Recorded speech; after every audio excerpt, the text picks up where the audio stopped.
ప్రభువైన యేసుక్రీస్తు నామమున విశ్వాస ప్రియులందరికీ కూడా ఈ ఉదయకాల సమయమైన శుభాభివందనములు తెలియజేసుకుంటున్నాను.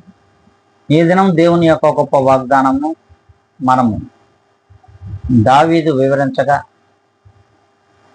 మరి అట్టి దావీదు మహారాజు వివరించుతున్నటువంటి ఈ వాగ్దానమును మనం చదువుకుందాం. అది 71వ కీర్తన 15వ లేఖనమును చదువుకుందాం. నీ నీతిని, నీ రక్షణను నా నోరు దినమెల్లా వివరించును.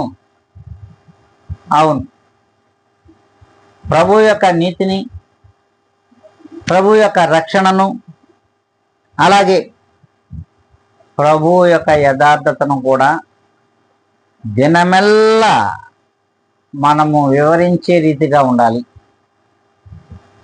అలా వివరిస్తున్నామా ప్రతిదినం అంటే అస్సలు ఆ మాట మన నోట రాదు.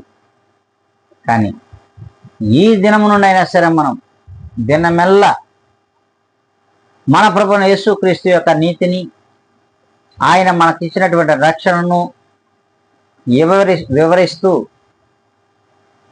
అనేక మందికి దేవుని యొక్క సువార్తను ప్రకటించే వారిలో మనము కూడా ఉందాం అనుకుంటే అందరం కళ్ళు ఉంచుకుందాం, కళ్ళు మూసుకుందాం, మరి ప్రార్థనలో ఏకీభిద్దాం.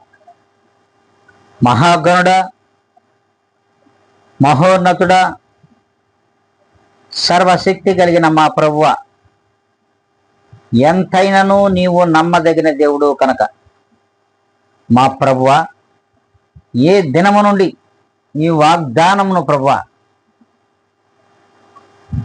మేము అనుదినము ఉచ్చరించులాగను ప్రచురపరచులాగను నీ కృప చూపమని, అట్టి మా పైన నీ కనుదృష్టిని ఉంచి నిశ్చయముగా మీ యొక్క నామమును ప్రచురపరిచే వారిలో మమ్మల్ని కూడా ప్రతిష్ఠించమని బ్రతిమలాడుకుంటూ జీవాధిపతి అయిన యేసు నామమున అడిగి వేడుకొని ప్రార్థిస్తున్నాను మా తండ్రి.